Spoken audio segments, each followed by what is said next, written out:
सुबह सुबह नानी बाई को पता चलता है कि मेरे पिताजी आए हैं। बेटी के प्रेम उमड़ आया भाई। विचार करिए, जब नानी बाई का विवाह हुआ उसके बाद कभी उन्होंने अपने पिताजी को देखा तक नहीं। अद्भुत धैर्य। यहां तो हर इतवार नहीं तो चलो, छुट्टी नहीं तो चलो। सीखो, सीखना हो तो नानी बाई से सीखो, सीता जी से सीखो, द्रौपदी जी से सीखो। इन सब से हमने सीखना बंद कर दिया है।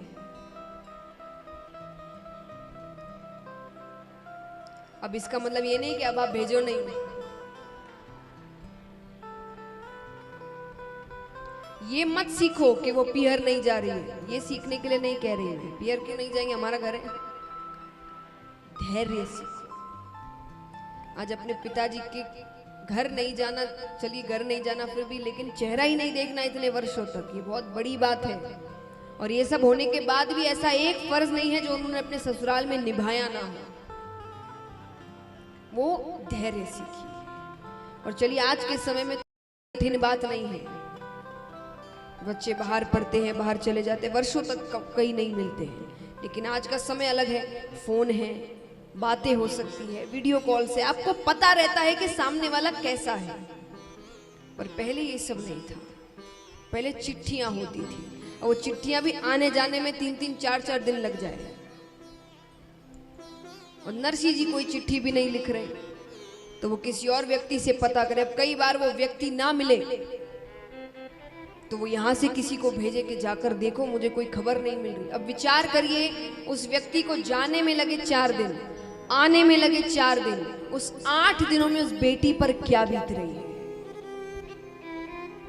क्योंकि उसे कुछ नहीं पता। और ऐसा भी नहीं है कि उम्र बहुत छोटी है नरसी जी की, उम्र अच्छी हो गई है। वो 8 दिन उस पर क्या बीतते हैं जब उसे कुछ पता नहीं है, नहीं है, पर कितना धैर्य है। वो धैर्य सीखिए। हर छोटी छोटी बातों पर हाथ उठा लेना, थोड़ा समय दीजिए हर चीज को। नानी बाई आज बहुत प्रसन्न है कि आज पिताजी के दर्शन हुए। और वैसे भी बाप और बेटी का संबंध अलौकिक होता है। बाप की तई बेटा को लाड़ लड़ाए, बाइक दिलाए, गाड़ी दिलाए, पर पिताजी का सोच, उनकी चिंता जितना एक बेटी करती है और कोई नहीं करता। माँ भी कुछ समय बाद कह देती है भाई आते हैं, रोज ही आते हैं, कौन दरवाजे पे जाए बार बार। और बेटी पहले आती है, उसे जो खुशी होती है हर दिन पिताजी के आने पर, वो बाप जब तक बेटी अपने घर पर रहती है वो कभी नहीं जताते कि मैं तुमसे कितना प्रेम करता हूं। पर जब वो ससुराल जाती है ना तो नहीं चाहते हुए भी उनका सारा प्रेम उनकी आंखों से बह जाता है। और बेटी कहती है पिताजी मैं आपका दाइजा संभाल कर नहीं ले जा रही हूं, मैं आपका प्रेम जो आंखों से बह रहा है वो संभाल कर ले जा रही हूं।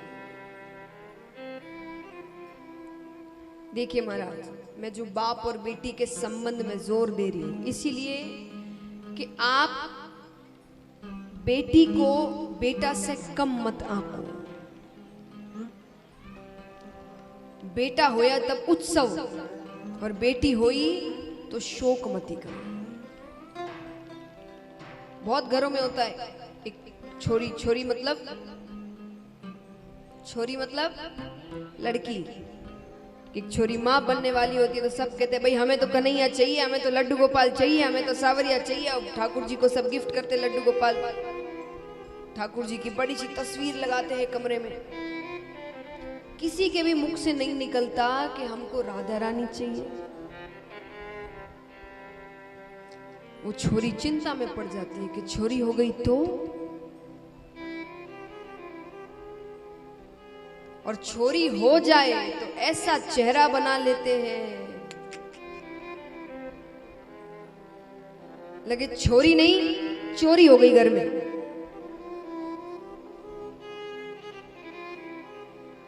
और कई होते हैं जो दुनिया वालों को बताना नहीं चाहते कि भाई हम लड़की से दुखी हैं, तो कहते हैं हाँ हाँ लक्ष्मी हुई है, तो लक्ष्मी हुई है तो हंसो तो सही।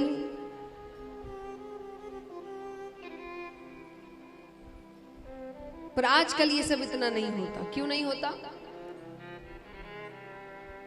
इसीलिए नहीं कि हम बहुत आगे बढ़ गए हैं, पर इसीलिए कि हम इतने आगे बढ़ गए हैं और विज्ञान ने इतनी उन्नति कर ली है कि आजकल छोरियों को पैदा ही नहीं होने देते। नहीं चाहिए तो गर्भ में ही हत्या कर दो। ये बहुत बड़ा पाप है, इसका बहुत बुरा परिणाम मिलने वाला है सबको। ये संसार अगर ऐसे ही चलता रहा तो भविष्य बिल्कुल अच्छा नहीं होने वाला है। अरे जब छोरियां ही नहीं होगी तो क्या करोगे बेटों का? भगवान कहते हैं कि एक नारी के बिना तो मैं भी इस संसार में नहीं आ सकता, भगवान होने के बावजूद। एक नारी का ऋण भगवान नहीं चुका सकते, तो हम और आप कौन होते हैं चुकाने वाले? आप इतनी चिंता मत करिए क्या होगा, कैसे होगा, शादी कहाँ होगी, उस सब अपना भाग्य अपने साथ लेकर आती है। एक बात बताइए, आप ज्यादा होशियार के ठाकुर जी? सच बताना, आप भी हो सकते हैं, भगवान ने दिमाग दिया है। आप ज्यादा होशियार के ठाकुर जी? जोर से कहिए। तो क्यों होशियारी लगाओ? जब भगवान ने कुछ दिया है तो सोच समझ कर दिया है, भविष्य देख कर दिया है, किसके भविष्य में बेटी सही है, किसके भविष्य में बेटा सही है, तो प्रसाद समझकर ग्रहण करो।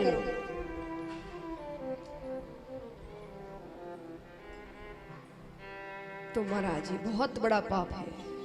और आपको क्या लगता है, हम आज मान लीजिए ठाकुर जी राधा जी का कोई मंदिर आता है तो हम क्या कहते हैं, किसका मंदिर है? हाँ, कृष्ण राधा, राधा कृष्ण का मंदिर है। भजन गाते हैं, राधे राधे जपो चले आएंगे बिहारी। तो भगवान राधा जी के पीछे आते हैं। अब जिस घर में आप राधा को ही मार कर फेंक दोगे तो उस घर में कृष्ण आएगा कभी? फिर ऐसा नहीं उस घर में बेटे होते नहीं हैं, होते हैं, पर वो कृष्ण नहीं होते, वो कंस होते हैं। क्योंकि कंस ने अपनी बहन को कारागार में डाला था, अपनी बहन के 6 बच्चों को मारा था। तो जिस घर में नारियों का सम्मान नहीं होता उस घर में कृष्ण तो नहीं आते। और जहां नारियों का सम्मान करोगे, जहां पीछे पीछे कृष्ण अपने आप आए, तब बुलाने की भी जरूरत नहीं। आइए इसी बात पे आज हमें भी भगवान को ही बुलाना है मायरा भरने के लिए। तो कृष्ण को बुलाना है तो किसको पहले मनाना पड़ेगा? राधा जी को।